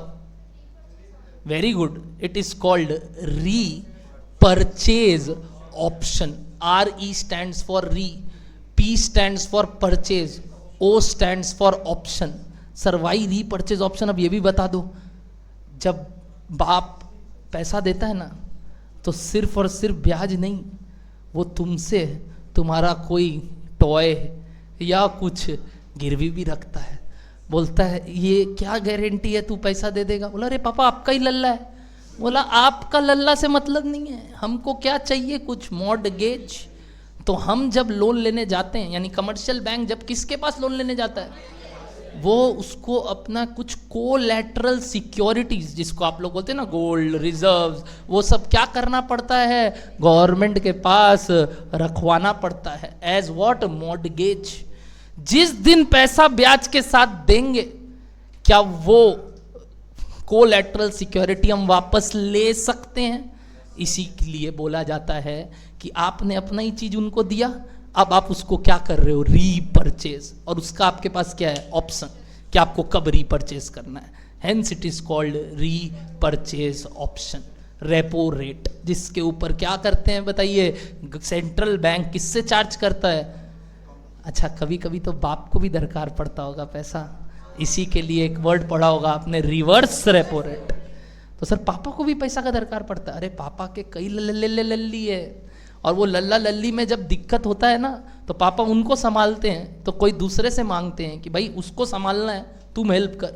तो अब हम अपना भूलेंगे नहीं वो पल, जब पैसा मांगे थे तो क्या बोले थे आप, ब्याज लगेगा, ठीक है, कोलेटरल सिक्योरिटी लगेगा, ठीक है। तब आपके लिए भी वही नियम, बोला मारेंगे तो अरे ठीक है आपसे और कम रेट। मतलब अगर आप मेरे को 6.5 पे दिए थे, हम चलिए आपको 5.5 पे दिए, 5.5 पे लोन देंगे, विथ कोलैटरल सिक्योरिटीज रखवाएंगे, और जब पैसा वापस दोगे ले जाना अपना सिक्योरिटी, और इसीलिए उसको क्या बुलाते हैं बताइए, रीपर्चेज, रिवर्स रेपो रेट। बोलो समझ में आ रहा है बात? तो कॉन्सेप्ट आर वेरी इंटरेस्टिंग, और ये आगे चलते चलते अपने बहुत चीज पढ़ेंगे, बट मैं यही पहले बोलना चाह रहा हूँ, बार बार आपको एक फेस दिखा रहा हूँ आपका कि आपको कितना माइन्यूट सा चीज है जो सुना हुआ है, पढ़ा हुआ है, बट जानते ही नहीं है क्या होता है। जब तक वो डेप्थ नहीं समझेंगे ना, पढ़ाई करके मजा नहीं आएगा। और जैसे जैसे ये चीज सीखने लगेंगे इंटरेस्ट बनेगा, वरना पहले वही रटने वाला बात था कि रेपो रेट ये होता है, रिवर्स रेपो रेट ये होता है। क्या मजा इसमें पढ़ाई करके? पहले ये तो समझे रेपो का मतलब क्या होता है और क्यों लगता है, क्यों रेपो बुलाते हैं। बोलो डन है सबको? सब सीखेंगे हम आगे चलते चलते, ये बस इंट्रोडक्शन क्लास है, तो I am just using some terms, जैसे कि रेपो इज अ टूल, जो कौन यूज करता है? Central bank. क्या करने के लिए? बोलो क्या करने के लिए? ये बिजनेस साइकिल को क्या करने के लिए बताइए? स्मूदन करने के लिए, कि अगर ऊपर नीचे ज्यादा जाए तो चलो रेपो रेट में चेंजेस कर देते हैं, जिससे वापस मार्केट थोड़ा ठीक हो जाए। बोलो समझ में आ रहा है? ऐसे और कई हथियार है, कुछ किसके पास? गवर्नमेंट के पास, और कुछ किसके पास? आरबीआई के पास, जो यूज करते हैं इस चीज को क्या करने के लिए। हेंस आवर नेक्स्ट 2 चैप्टर्स, क्या नाम बताइए? फिस्कल, पब्लिक फिनेंस, मतलब वही फिस्कल पॉलिसीज, एंड दूसरा मनी मार्केट यानी मॉनेटरी पॉलिसीज। समझ में आ रहा है हम क्यों कोई चैप्टर पढ़ रहे हैं और किस तरीके से हमारा सिलेबस फ्रेम्ड है। पहले बोला नेशनल इनकम निकालना सीख लो, फिर बोला अब इस नेशनल इनकम को कंट्रोल करना सीखो। किस तरीके से कंट्रोल कर सकते हैं? 2 तरीके से, या तो क्या इशू करके, फिस्कल पॉलिसी, या तो क्या इशू करके। तो वो दोनों चैप्टर डाल दिया, क्या क्या? पब्लिक फिनेंस और मनी मार्केट।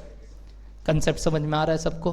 बनाइए ये डायग्राम सबको ही, और ऐसे लिखेंगे, और फिर नीचे लिखा रहा हूं। Very good Saurabh, Shalini.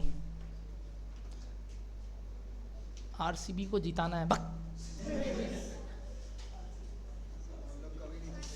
गया, अब आउट है वो, ऑलरेडी आउट है। स्टैटिस्टिकली बहुत मुश्किल चांस है उसका आने का।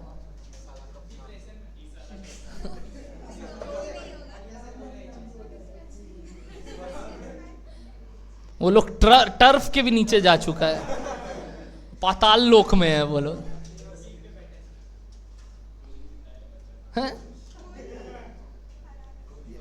कोहली अब खुद ही इच्छा तोड़ दिया है खेलने का। 100 मार के तो कल रोहित शर्मा भी हारा, बट ऐसा हाई हाई थोड़ी हुआ।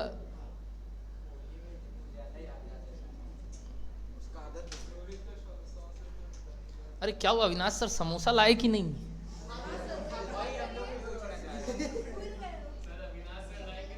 और मजाक मजाक में, अबे इतना थोड़ी खा लेगा वो।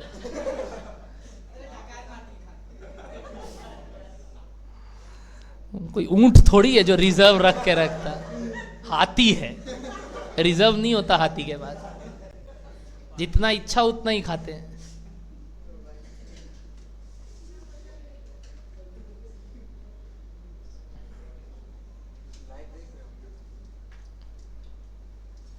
मेरी तरह सुंदर नहीं बना पाओगे, फिर भी ट्राई कर लेना। मेरी तरह अच्छा नहीं बना पाओगे, इतना बढ़िया लिखा है मैंने, आप नहीं कर पाओगे, फिर भी ट्राई कर लेना, होता है तो। एक अपवर्ड ट्रेंड दिखना चाहिए डायग्राम में, और फिर वो फ्लक्चुएशंस। स्मार्ट मूव वॉज पहले ट्रेंड बना देना, और फिर वो सब डॉटेड, वो मतलब पूरा लाइन बना। सर अब क्या बोल रहे हो? बना दिए और काटाकुटी कर लिए, अब क्या बोल रहे हो? अब आपका बोल के कोई लाभ नहीं है, हमारा बड़ा अजीब बना है। ठीक है, चाउमीन बना है, बोल रहे मैगी चाउमीन बन गया है विथ चिली फ्लेक्स ओरिगेनो बीच में, गजब बना है। अभी ये आईपैड से नहीं हुआ है, ये तो नॉर्मल है, आईपैड से वो 2 लाइन बना है पगला।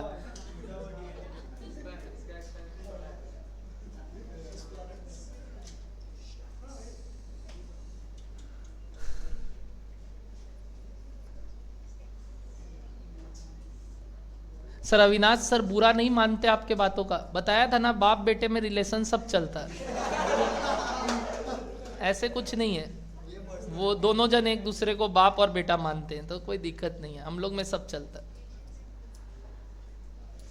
आप लोग जब आगे बढ़ोगे, अकाउंटिंग स्टैंडर्ड्स पढ़ोगे, तो हम तो उसको नाम ही देके रखे हैं। अब AS 127 चेंज हो गया है, अमेंडमेंट आ गया उसमें।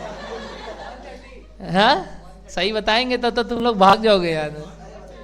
He is AS 147 now, 147 AS 147, मतलब अविनाश संचेती 147 kgs ओनली। ठीक है, भिक्षु है वो, भिक्षु। बहुत डर लगता है, तुम लोग बोलते हो चलता है, किसी दिन हाथ लगा दिया ना हमको इधर भी 3 दिन सोना पड़ेगा। किसको मारा? मारा है, हाथ लगाया ना। बाबा, रसगुल्ला खाएगा तो छोड़ेगा नहीं, मिठाई, मिठाई के लिए वो किसी को नहीं छोड़ेगा।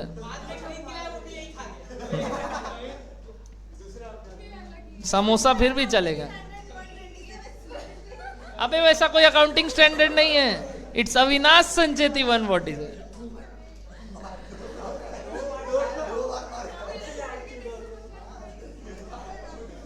बना लिए, लिखे नीचे कुछ, सब कोई लिख लिया यहां तक? चलिए नीचे लिखते, लिखिए इसके नीचे। With time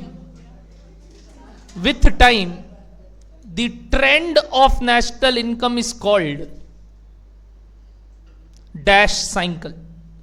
with time the trend of national income is called business cycle.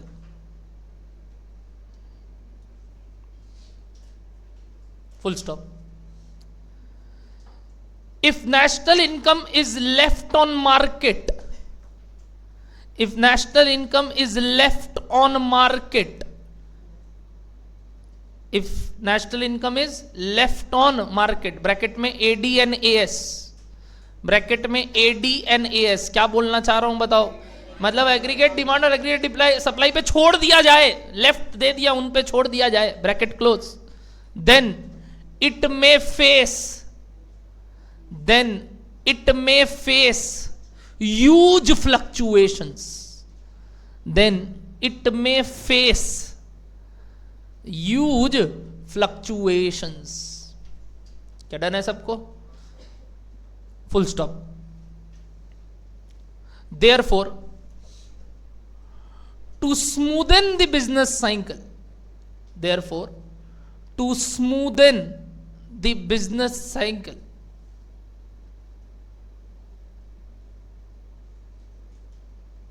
government and central bank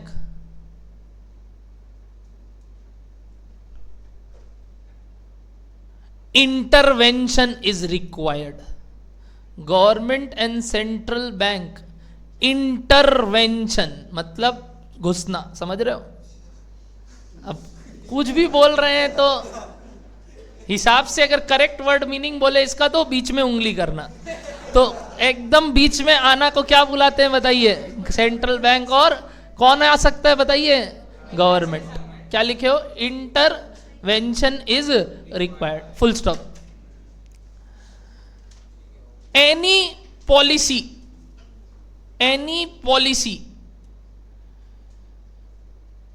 issued and implemented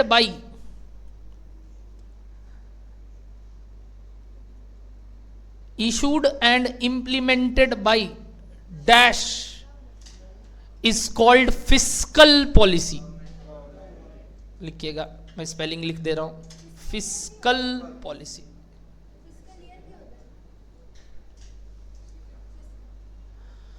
is called fiscal policies, या आर कॉल्ड या पॉलिसी लिख रहे हो तो पॉलिसी बोलो। डर है सबको? वेयर है? अच्छा वहां डैश क्या भरे बताओ? Issued by government, issued and implement by government is called fiscal. जो अपने मोदी जी सेंट्रल गवर्नमेंट जो चीज इशू करते हैं, सर स्टेट गवर्नमेंट भी कर सकता है। हाँ, क्या बोलो? डर है सबको? नेक्स्ट, फुल स्टॉप देने के बाद एंड बताइए किसके बारे में बात करूंगा? The policies issued by and the policies issued by कौन बताइए? Central bank. ब्रैकेट में इंडिया का सेंट्रल बैंक का नाम लिख के रख लो, सेंट्रल बैंक। ब्रैकेट में इंडिया का सेंट्रल बैंक का नाम लिख लो, RBI, reserve bank of India, bracket close. Is called बताइए क्या? Monetary policies.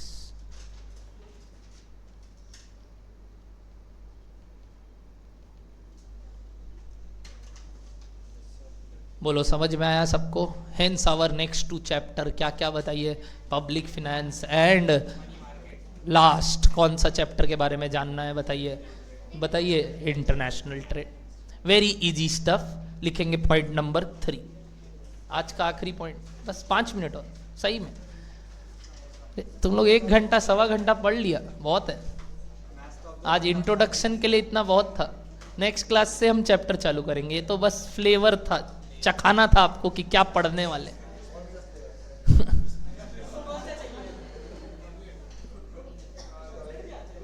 लिखो क्वेश्चन नंबर पॉइंट नंबर 3 सुनना।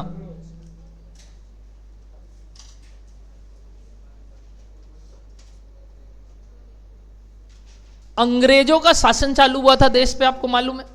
कितना साल हो गया उस बात को? 200 साल तो लोग राज किए थे। उस बात को इंडिपेंडेंस पाए हुए को अपने लोग को कुछ 75 साल हो गया है। तो 275 साल पहले अपने लोग थे, मतलब माइनस करो तो अभी से 275 साल पीछे जाओ। 1770s में कुछ है ना, 1770s में कुछ। इस 1770s में सबसे पहले हमारे देश के राजाओं ने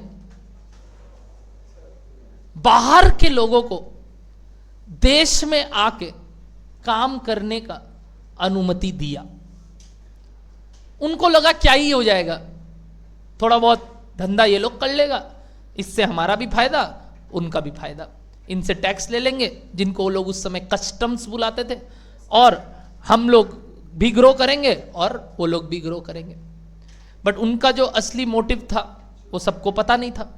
और हमारे देश के जो राजाएं वो इतना ज़्यादा चकाचौंध में घुस गए थे कि उनको ये सब चीज़ के बारे में पता ही नहीं चला। वो अपना पैसा देखते थे, ना कि देश का बड़प्पन देखते थे। और क्या होता था, इंडिया में कई तरीके के राजा थे जो इधर उधर अपने अपने तरीके से देश को चला रहे थे। तो इतना बड़ा इंडिया था, मतलब जिसको बोलते थे अखंड भारत, ये जो इतना बड़ा भारत था उसको संभालने के लिए इतने सारे राजाएं थे कि बहुत मुश्किल होता था, क्योंकि कोई अपना पॉलिसी था, किसी का अपना पॉलिसी था। इसी का फायदा उठाया जो बाहर से लोग आए। वो लोग देखे धीरे धीरे अपने अगर काम चालू करे तो कब्जा करना चालू कर देंगे, और धीरे धीरे उन राजाओं से उनका सत्ता लेते रहेंगे, मतलब खरीद लेंगे, बार्गेनिंग पावर करके पैसा देके बोलेंगे राजगद्दी मेरे को दे दो, तुमको तो पैसा ही चाहिए, लो पैसा लो और जाओ। या जो लोग नहीं मानता था उनसे लड़ाई कर लेंगे, वॉर। तो उस हिसाब से धीरे धीरे कब्जा आना चालू हुआ। This was the first time India started its globalization. मतलब इंडिया ट्राई किया क्या होने का बताओ, ग्लोबलाइज करने का। मतलब लोगों को क्या लाना बताओ, इंडिया में लाना। और ये सोच था ग्रेट यूरोपियंस का उस समय कि भाई देश में जाओ और वहाँ काम ऐसा करो कि वहाँ का सारा रिजर्व्स इकट्ठा करके अपने देश में ले आओ। ये किनका दिमाग था बताइए? यूरोपियंस का। इसलिए उनको ग्रेट यूरोपियंस बोलते थे, क्योंकि उस समय 16s में 70s में वो लोग का ये दिमाग था कि अगर देश को बढ़ाना है तो अपने को दूसरे देश से जितना सोना चांदी है निकाल के अपने पास लाना हो। क्योंकि उस समय पैसा मतलब क्या, सोना चांदी। बोला जितना रिजर्व ले सकते हैं, जितना गोल्ड जितना सिल्वर कलेक्ट कर सकते हैं, प्रेशियस मेटल्स कलेक्ट कर सकते हैं, निकालो, एक्सट्रैक्ट करो और अपने देश में ले आओ। ये उनका सोच था जो कि अपने लोग समझ नहीं पाते थे, और हम लोग डायरेक्टली इनडायरेक्टली उनको सपोर्ट कर दिए देश में घुसने के लिए। उस बात का धीरे धीरे आपको मालूम है क्या हुआ, और आप इतना हिस्ट्री पढ़ चुके हो कि कितने लड़ाई, कितने झगड़े और कितने तकलीफों के साथ हमारा देश जिया। तो 1947 में जब हमें आज़ादी मिला तब हमारा देश बड़ा डरा हुआ था। बोला अब कुछ भी हो जाए, कोई भी लोग को वापस यहाँ धंधा करने तो नहीं देंगे। इंडिया रहेगा अपना, बॉयकॉट कर देंगे ये सब चीज़, डोमेस्टिक पे डिपेंडेंट रहेंगे, इंडिजीनियस गुड्स बनाएंगे, इंडिजीनियस काम करेंगे, no imports no exports. But क्या लगता है ऐसे देश बढ़ सकता था क्या? उसके बाद कई रिफॉर्म्स आए होंगे जिससे धीरे धीरे ट्रेड एग्रीमेंट्स अच्छे अच्छे बनने लगे होंगे, लोग दोस्ती यारी में काम करना चालू किए होंगे, विन विन सिचुएशन देखते होंगे। यानी वो यूरोपियंस लोग का जो सोच था वो करब होके नए नए सोच आए होंगे, जिसको एडम स्मिथ ने पुकारा कि एब्सोल्यूट एडवांटेज। फिर रिकार्डो ने बोला क्या पता है आपको, कंपेरेटिव एडवांटेज। इस तरीके से कई पॉलिसीज आए जिसके कारण बोला गया इंटरनेशनल ट्रेड इतना भी खराब नहीं है, इससे दोनों देश का उन्नति हो सकता है अगर दिमाग लगा के काम किया जाए। कई रिसोर्सेज हमारे पास है, कई रिसोर्सेज उनके पास है, चलो मिल जाते।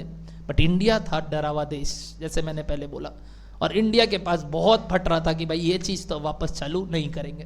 बट वन मैन शो था, and he was one and only Manmohan Singh, the greatest governor of RBI, the greatest finance minister of India and the worst prime minister of India, but he was the greatest RBI governor and finance minister. 1991 में जब मनमोहन सिंह हमारे finance minister थे, उन्होंने जैसे तैसे हमारे देश के सारे लोगों को मनाया और क्या रिफॉर्म्स लेके आए, इकोनॉमिक रिफॉर्म्स, जहां पे उन्होंने अलाउ किया ये FDI वापस से। बट कुछ कंडीशंस थे, काफी ज्यादा स्ट्रिक्ट थे हम लोग, कि आप जो भी यहां करेंगे आपको उसका ट्रेड सीक्रेट बताना होगा कि आप ये चीज कैसे करते हो। जैसे पहले जब हमारे यहाँ कोक था, पेप्सी था, सुने हो ना, कोक पेप्सी पीते ही हो, तो कोक पेप्सी पहले भी था, बट ड्यू टू देश जब आजाद हुआ और जब पता चला ये बाहर वाले लोग हैं, इन लोग को भगाओ, तो इन लोग को भगा दिया गया था। यानी यहां से कोक पेप्सी को अलविदा कह दिया गया था। और उस समय एक ही चलता था कोला, यहाँ पे कैंपा कोला नाम था, अभी वापस हिट हो रहा है वो। कैंपा कोला बोल के कंपनी था जिसका सबसे हिट प्रोडक्ट था थम्स अप।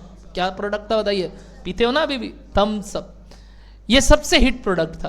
बट जैसे ही 1991 में फिर रिफॉर्म्स हुआ, पेप्सिको आया तो पहले पेप्सिको आया 1992 में, और वो वापस ऑपरेशन चालू किया इंडिया में। बट इंडिया को उसका क्या बताना पड़ा, उसको ट्रेड सीक्रेट, कि वो कैसे बनाता है चीज, आपको बोलना पड़ेगा, नहीं तो यहाँ काम करने नहीं देंगे।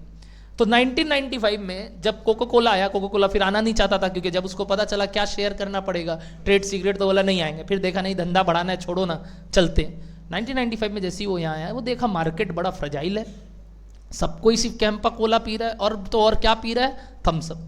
वो एक ही बात बोला थम्स अप को जाके, कोक कैंपा कोला को बेच दो हमको अपने आप को, हम तुमको जो मांगेगा पैसा देंगे। बट कैंपा कोला मना कर दिया, बोला ठीक है, तब एक तरीका है मेरे पास तुम्हारे को हराने के लिए, हम पूरे साल के लिए फ्री में कोक बांटेंगे। अब कोक इतना भी तो खराब नहीं था, थम्स अप ज़्यादा बेटर लगता है अपने को फिज टाइप, बट कोक इतना भी तो खराब नहीं है। बोला पूरे साल में हम कोको कोला फ्री बांट देंगे, सबको लत कोको कोला का लगा देंगे, तुम्हारा थम्स अप कोई नहीं पिएगा। तो ज़बरदस्ती प्रेशर में आके इंडियन कंपनी कैंपा कोला ने अपना प्रोडक्ट क्या, थम्स अप का ट्रेड सीक्रेट और जो प्रोडक्ट का पूरा नाम है वो किसको दे दिया, बोलो।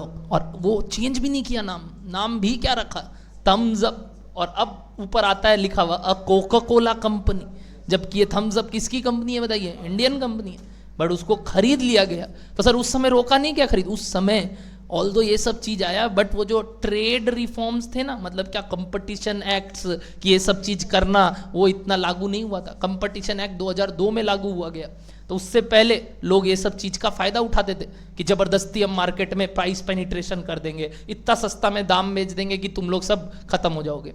तो वो सब डरा धमका के कोको कोला को छीन लिया गया। तो उसके बाद भी क्या ट्रेड में दिक्कतें आना चालू हुई, हाँ, बट ये देश बढ़ेगा नहीं अगर क्या नहीं होगा बताओ, ग्लोबलाइजेशन। तो ग्लोबलाइजेशन होने के कारण इंटरनेशनल ट्रेड ऑन हुआ वापस से, और उसके कारण आज देश का इकोनॉमी क्या हो रहा है, और बढ़ रहा है। बट सर इसके कारण प्रॉब्लम्स भी तो हो रहे हैं, जैसे चाइना वाले लोग यहाँ के क्या कर दे रहे हैं सर, अपना प्रोडक्ट्स को डंप, कुछ वर्ड बोल रहा हूँ समझ में आया, डंप मतलब डंपिंग सर, मतलब इतने सस्ते में क्या क्या प्रोडक्ट यहाँ डाल दे रहे हैं कि हमारा इंडियन इकोनॉमी का जो इंडिजीनियस गुड्स है वो पूरा का पूरा क्या हो जा रहा है, खराब। तो उन सब चीज को कवर करने के लिए कई एंटी डंपिंग ड्यूटीज लगाना चालू किया। तो देश में आज भी क्या चल रहा है बताइए, रिफॉर्म्स चले जा रहे हैं जिससे इंटरनेशनल ट्रेड को और कैसे अच्छा कर सके। मतलब ये अभी भी एक डिबेटेबल इशू है कि सर इस चीज के ऊपर और काम करना चाहिए।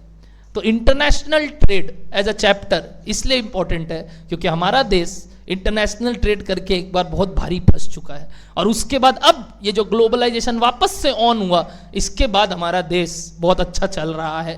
फिर भी उतार चढ़ाव देखा, बट ज्यादातर क्या देखे बताइए, ऊपर जाना ही।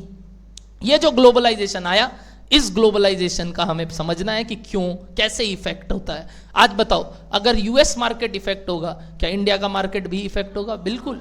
इसको बोलते हैं हम कॉन्टेगन इफेक्ट। क्या बुलाते हैं पता है? कॉन्टेगन इफेक्ट। मतलब क्या सर? अगर वहां कुछ चेंजेस होगा उसका इफेक्ट यहां भी आएगा, क्योंकि सारे मार्केट एक दूसरे से क्या है? Link. Same Indian market effect होगा तो बाहर का मार्केट भी इफेक्ट होगा ड्यू टू इंटरनेशनल ट्रेड। तो international trade is a very dynamic चीज जो अब नेशन नहीं इंटरनेशन बातें करेगा। हेंस द लास्ट चैप्टर क्या? इंटरनेशनल ट्रेड, जहां हम अपना नेशन भी नहीं बाकी का नेशंस के साथ भी रिलेशंस समझेंगे। और यहां कंप्लीट होता है हमारा क्या? Macro economics. क्या समझ में आया सबको? थर्ड पार्ट क्या बोले? लिखिए इस बात को, number 3, globalization and international trade. Globalization and international trade.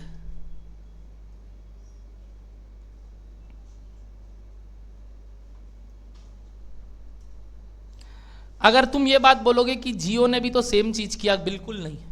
जियो बहुत स्मार्ट है, जियो जानता है वो चीज गलत लिया जा रहा था। एयरटेल और वोडाफोन तब दाम क्यों गिराया? अगर वो दाम सही नहीं था तो, मतलब जिस हिसाब से वो हमसे चार्ज करता था उतना खर्चा पानी था ही नहीं, उल्टा वो लोग गलत कर रहे थे एयरटेल और वोडाफोन, जिसको ठीक करने के लिए जियो ने रिफॉर्म लाया कि चलो फ्री में सिम बांटेंगे, इंटरनेट देंगे जो ये लोग बेकार का पैसा लेता है, और बाद में जाके पैसा ले लेंगे। तो अब तो ले ही रहा है वापस 667। और क्या टाइम था जब उस समय एक एक MB यूज करने के लिए कितना माथा। तुम लोग तो वो दौर जिए नहीं हो शायद। हम लोग वो खरीदते थे 20 रुपए का इंटरनेट जिसमें 5 MB मिलता था, स्क्रैच करते थे, कूपन कोड लगाते थे फोन में और 5 MB यूज करना पड़ता था। अब पता है आज का 5 MB और हर 1 MB बाद मैसेज आता था, आज का 1 MB हो गया। अब 1 MB, अब 1 GB कब खत्म होता है पता नहीं। और जिस हिसाब से अपने देखते हैं फोन मचकाते हैं, इंटरनेट इज तो हार्ट ऑफ आवर सेल्फ। अब हमारा दिल नहीं, दिल वहां है, दिल तो कहीं और है ही नहीं, वही धड़क रहा है पहले। अगर इंस्टाग्राम एक दिन के लिए बंद हो जाए तो हम तो खत्म हो जाएंगे सर। क्या करेंगे दिन भर? ये उस दिन पता चलेगा अच्छा हम, मेरा नाम क्या है, मेरे घर में और कौन कौन है, तो वो उस दिन पता चलेगा जिस दिन इंस्टाग्राम एक दिन के लिए बंद हो जाए।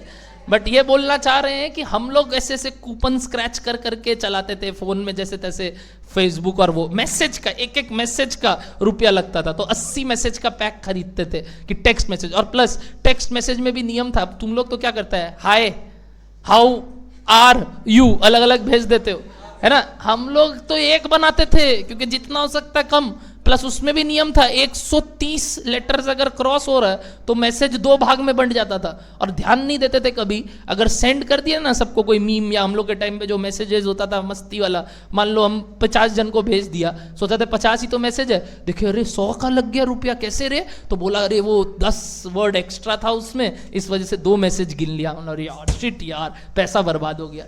हम लोग इतना सोचते थे। आज के दिन में तुम लोग आई लव यू भी पूरा आई अलग, एल अलग, ओ अलग, अरे हम लोग इतना बोल ही नहीं रहे, पूरा एक चिट में लिख के देना होगा, नहीं तो नहीं जाएगा, उसको बात समझ में नहीं आएगा। और उतना पैसा नहीं है कि आई अलग, एल अलग, ओ अलग, वी अलग, इतना नहीं होगा।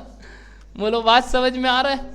चलिए लिखते हैं, कंप्लीट करते हैं। बताइए क्या लिख रहे थे? Heading and international trade. लिखिए लिखिए।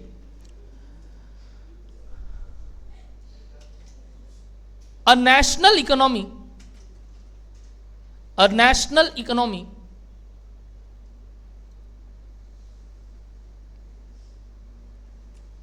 can grow more if it allows,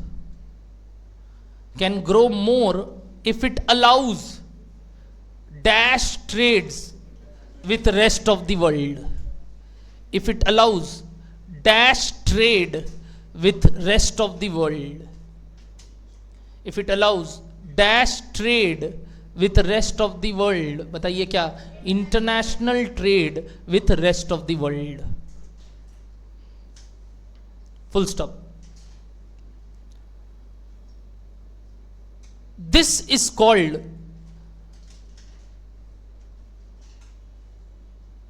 going global.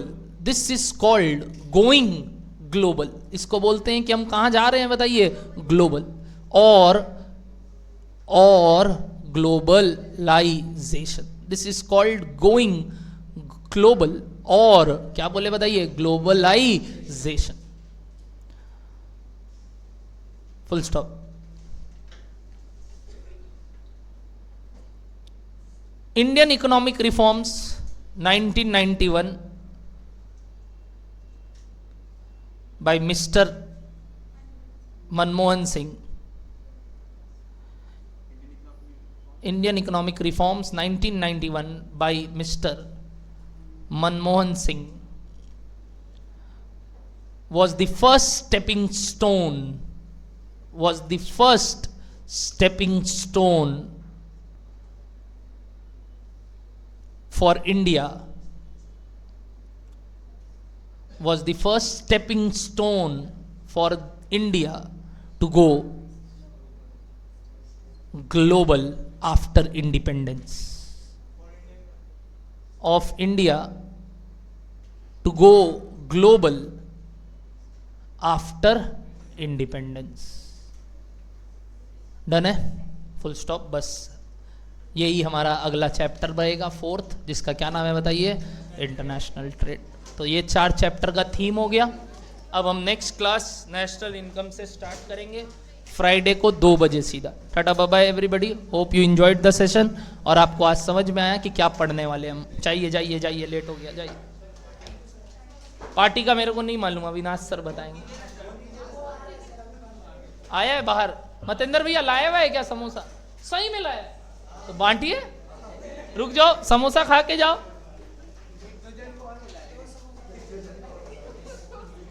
जितना लोग जाएगा तो बचे हुए लोगों पे पांति ज्यादा आएगा।